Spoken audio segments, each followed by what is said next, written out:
Hi, welcome back to this episode.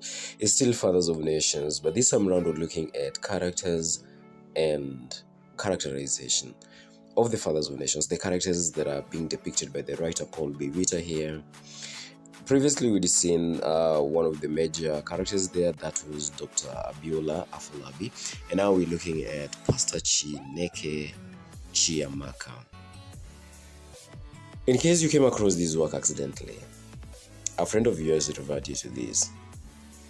How about a thumbs up? You don't want in the future to be referred, or you keep on bumping into things accidentally. A subscription will do me good. A comment down the comment section will also greatly influence and give me that particular effort to keep on doing what I'm doing. And above all, recommend this particular channel to those that you know that this content and this work will be of value and will be of importance to them or significance. So without that much further ado, let's dive into it. And apart from only looking at Pastor Chineke Chiamaka, we're also going to be looking at other minor characters and also major characters that make part and parcel of this particular novel here. How have they contributed? What do they develop? What themes do they develop in the narrative or in that particular novel, and what do they stand for? So brace yourself and buckle up. Let's get into it. Pastor Chineke Chiamaka. He was a pastor of the church inside Africa in Lagos, Nigeria. He was banned from preaching after attacking the government that it is supposed to take action, not advise itself. He is inquisitive or curious. He really wants to know who the sacred guide is. When told to shut up by the caller, he still insists, and that is found on page 17. He is courageous, firm, or bold. He critiques the government boldly without fear in front of his congregation. The congregants never respond because of the consequences, but this never deters him from speaking his mind. According to her, the government is supposed to take action, not advise itself. It is for the same reason that Pastor Chiamaka is arrested and banned from preaching, and that is found on page 14 and 15. He's equally persuasive, highly persuasive. His sermons are persuasive. That is on page 110 and 114. His sermon that Sunday, and we quote, was witty and persuasive. He is short-tempered, emotional, or high-tempered, we can say. When the guide tells him that he had seen him at the bar, Pastor Chiamaka gets annoyed. He tells him candidly that he had begun getting into his nerves. Do you know what, Mr. Whoever you are, you're beginning to get into my nerves? When asked the kind of business that he had in the bar, he felt a lump of anger rise up in his throat. Page 19. This shows that he is bitter about the question that the guide asked.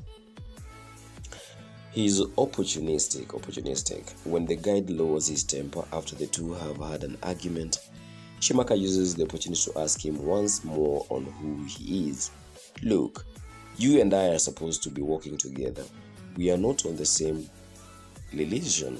Pastor Chiamaka responds, then why won't you tell me your real name? And that is found on page 18. Is equally keen or observant. When asked to identify the items in the briefcase he has received at the same Mount Hotel's West Wing, he correctly identifies them and is able to identify the phone he is using.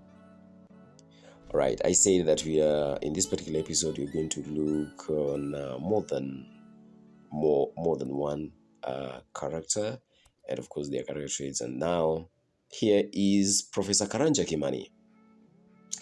Professor Karanja Kimani is a professor at the Institute of the Development Studies within the University of Nairobi, Kenya. He's also the ex-husband of Asiya Omondi, as well as a father of Tuni. He's intelligent. He's a professor.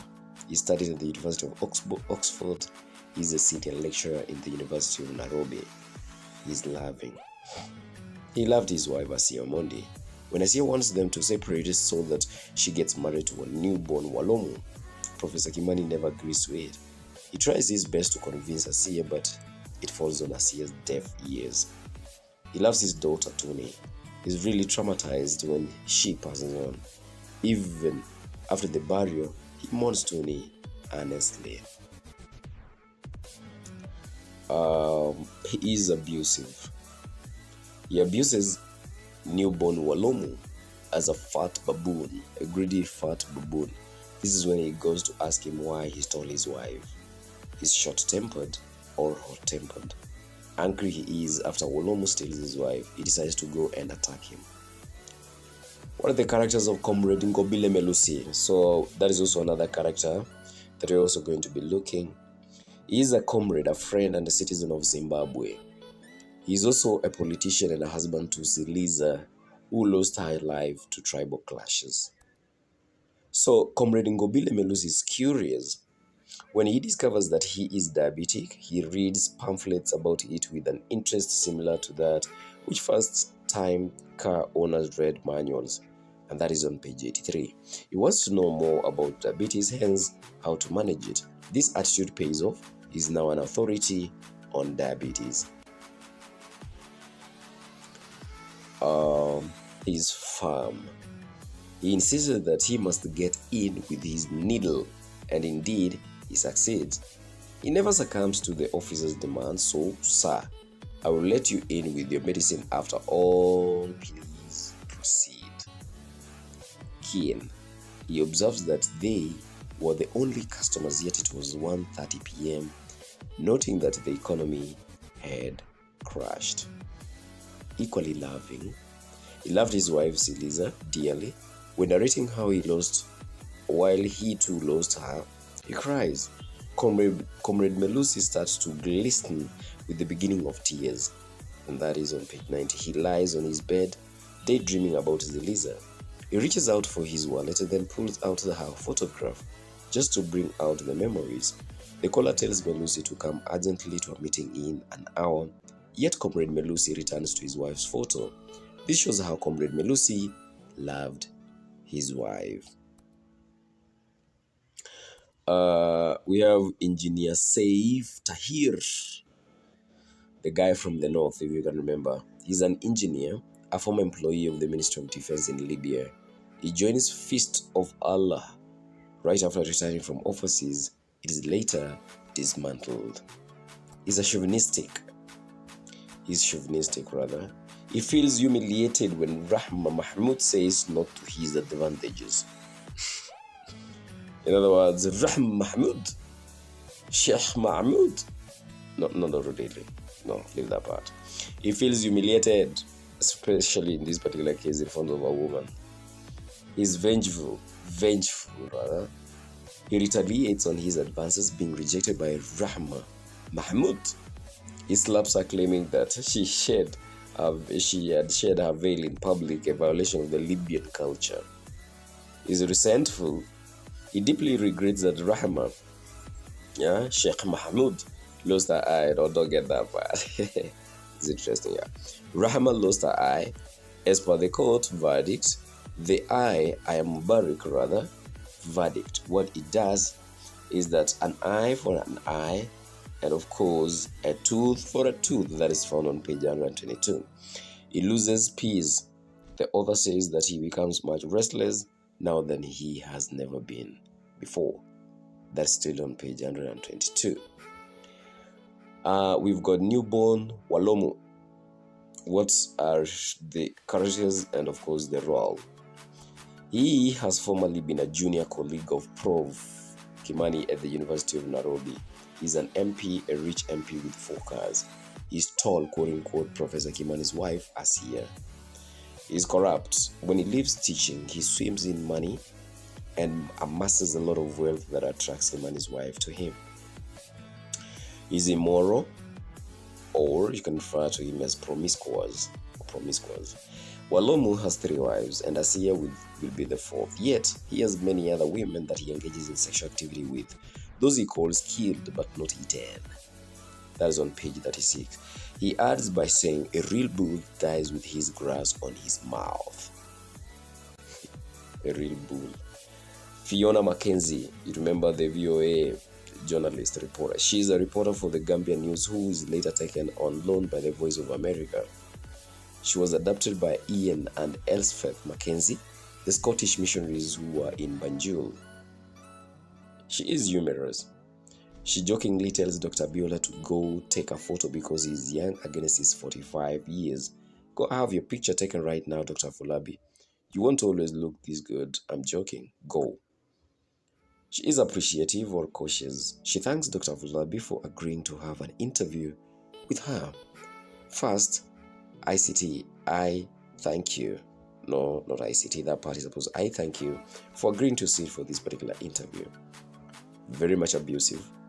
When her boss calls her, that she tells Dr. Fulabi, the silly boss wants me. That's on page 10. She's equally temperamental.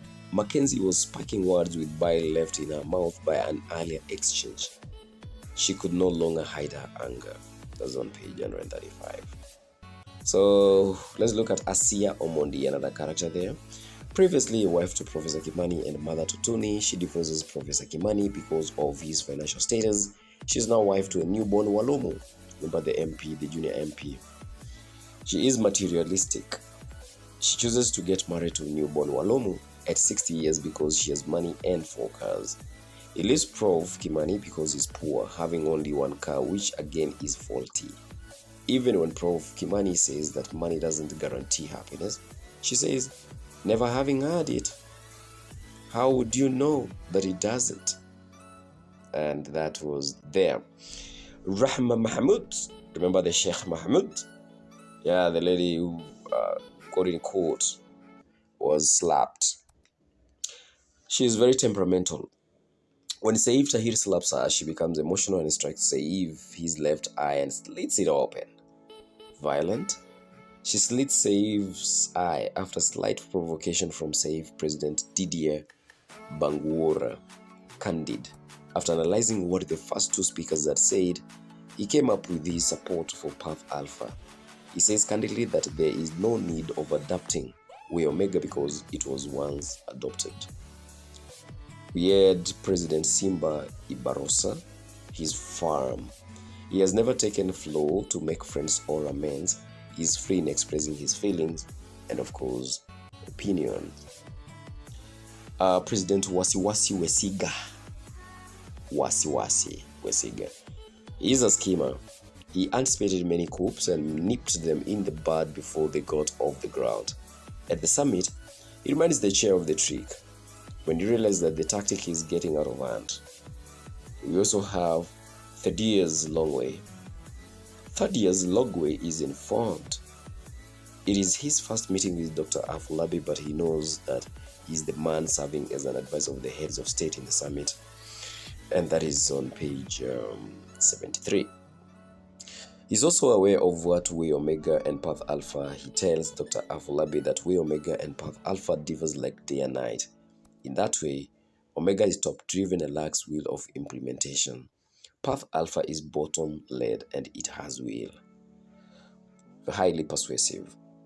When Dr. Afolabi is adamant to accept to the guide for Path Alpha travelers, Thad Longway informs him that there is no problem since he's the advisor to the summit.